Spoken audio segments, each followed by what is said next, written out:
মানসুরে হাল্লাদের কথা আপনারা শুনেছেন।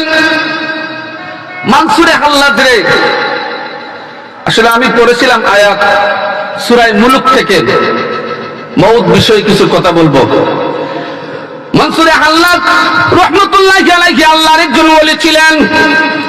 ওই মনসুরে হাল্লাদকে যখন হত্যা করা হয়, এই মনসুরে হাল্লাদকে সুলির কাছে নেওয়ার আগে তারা রাজ দরবারে বান্ধা হয়।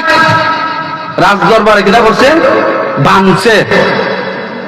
বান্ধিয়া এলাকার সবাই কইছে যে এইদিকে আওয়া যাওয়া করবাই তারে মাইরা যাইবাই, ডিল মাইরা যাইবাই, জুতাইদা বাইরে যাইবাই, যে যেত পারো যেতাইতে পারো এটাইতে করে যাইবাই। এখন মানুষ যখন এই রাস্তায় যায়, মনসুরে হাল্লাদরে কেউ তারা কেউ ডিল মারে, ফাক্তর উড়াই মারে, কেউ মারে, কেউ বাড়ি মারে, রক্ত উরিঙ্গে ছুটে। কিন্তু মনসুরে হাল্লাদ কি করে? হাসে। মনসুরে হাল্লাদ কি করে?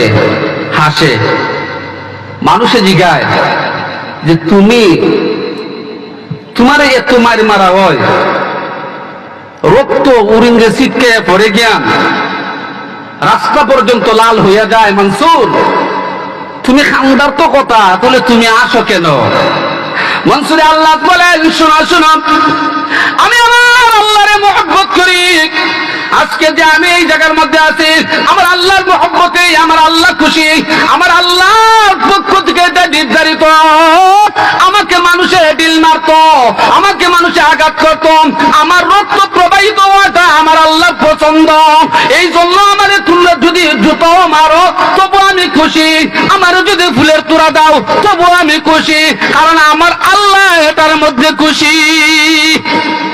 সুবহানাল্লাহ। না उल्फत में बराबर है, उफागू के जफागो, हर चीज में लज्जत है, अगर दिल में मजा हो।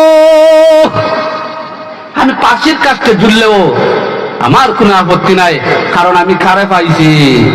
আমার আল্লাহ, আমার আল্লাহ খুশি।